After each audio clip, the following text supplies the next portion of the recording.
Well, there are reports that Obama wants to take the eagle off the Great Seal of the United States. Remember, this was controversial in his campaign. He redesigned the Great Seal to put himself on it. Remember that? On his airplane.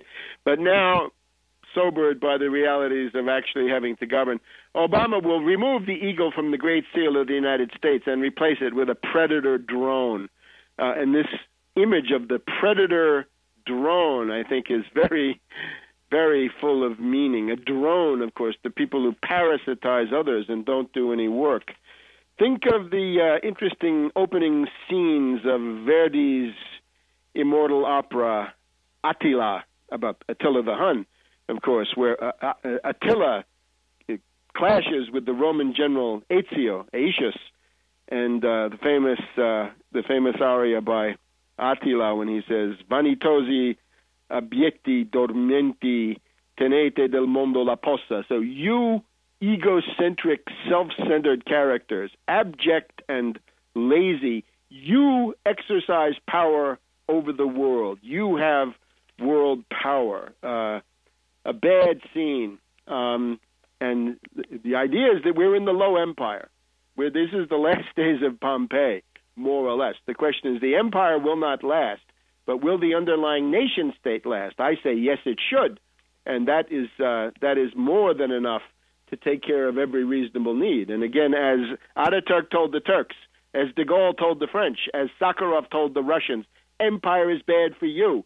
If you don't want unemployment, reactionary politics, dumping of commodities, wretched conditions of life, and endless wars and never-ending casualty lists and despair, then get rid of empire. Empire doesn't work.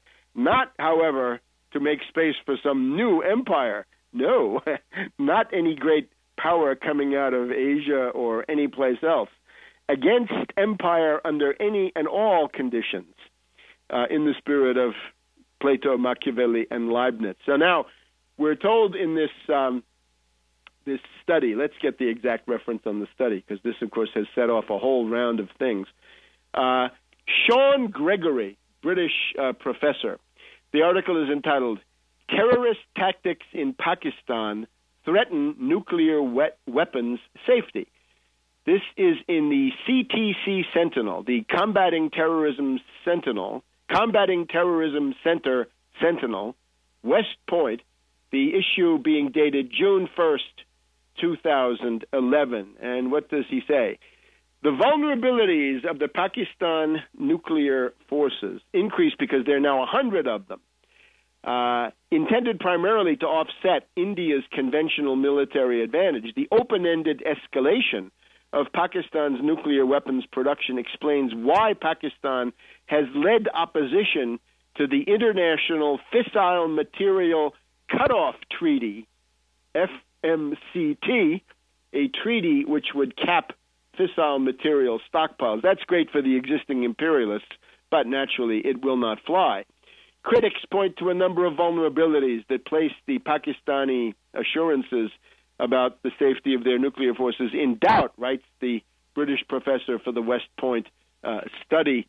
These vulnerabilities boil down to three core concerns. A, the physical security of nuclear weapons across the entire nuclear cycle may not be robust enough to withstand a determined terrorist assault. It goes into the attack at that Faisal Air Force Base in Karachi and so forth, as well as the attack on the Pakistani Army headquarters 2 years ago.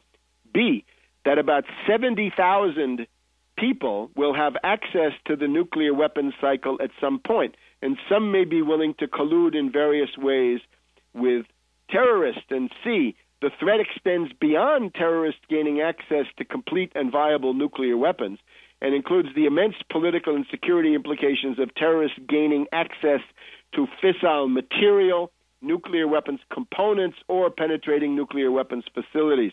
And his basic scenario is, suppose you have the successful location and penetration of a Pakistani nuclear site by terrorists, even if they were ultimately unsuccessful in accessing nuclear assets. This would be by itself a transformative event, both in terms of the U.S.-Pakistani nuclear relation and in terms of international anxiety about the security of Pakistan's nuclear weapons.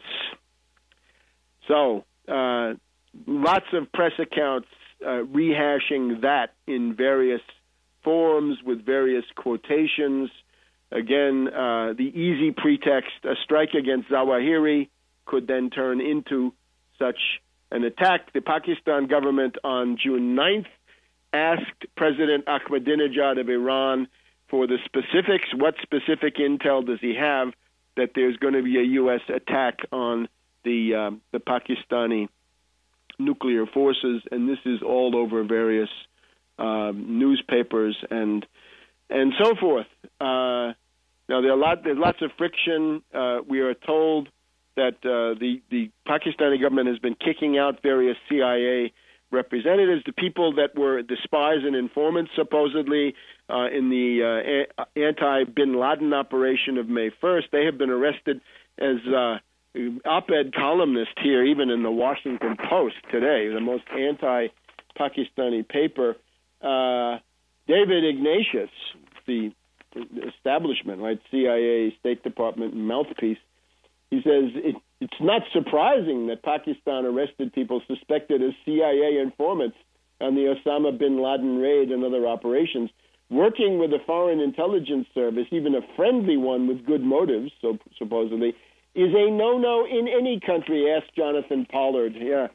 So anybody working for a foreign intelligence agency is going to have some grief.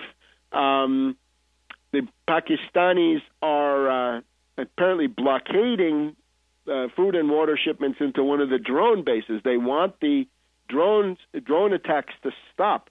But various writers, including the same Ignatius, say, well, the Pakistanis complain about these drone attacks, but they cannot and will not stop predator missions that originate in Afghanistan. Well, maybe yes and maybe no. I mean, there would be ways to stop such predator drone attacks, such as attacking the bases from which they are conducted, and that could be done through irregular forces. So this is an insane escalation. Now, in the middle of all of it, we have a great chill of fear going through the U.S.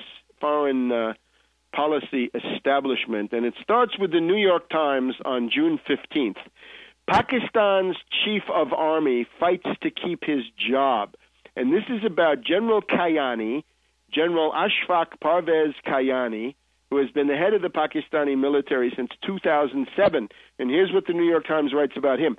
General Kayani, who has led the army since 2007, faces such intense discontent over what is seen as his cozy relationship with the United States that a colonel's coup, while unlikely, was not out of the question, said a well-informed Pakistani who has seen the general in recent weeks, as well as an American military official involved with Pakistan for many years. So two sources say there may be a coup d'etat brewing against Kayani. Interesting discussion of this also found in the National Review, the reactionary to neocon organ, and this is by Stanley Kurtz, who tried to fight Obama but has now gone back to the usual neocon stuff. So yesterday, June 15th, the Washington Post and the New York Times both talk about the tremendous anti-Americanism in Pakistan. This is simply resentment for insults and attacks and perfidy. I don't understand this holier-than-thou hypocritical double standard applied by these observers. Of course I do, but there it is. So he's worried. He says, these two articles are disturbing. The New York Times account is more disturbing because it raises the prospect of an anti-American colonel's coup against Kayani. So he goes through, what will this mean? The Pakistan army is forcing American operations out of the country. They have blocked the supply of food and water to the drone base, and there are now these more attacks on the tank trucks on the Karachi to Khyber supply line, and he gets to the point of saying the outcome of a break could be war. Yeah, war. We had this here about a month ago here, Dr. Kurtz. We'll be back in a minute.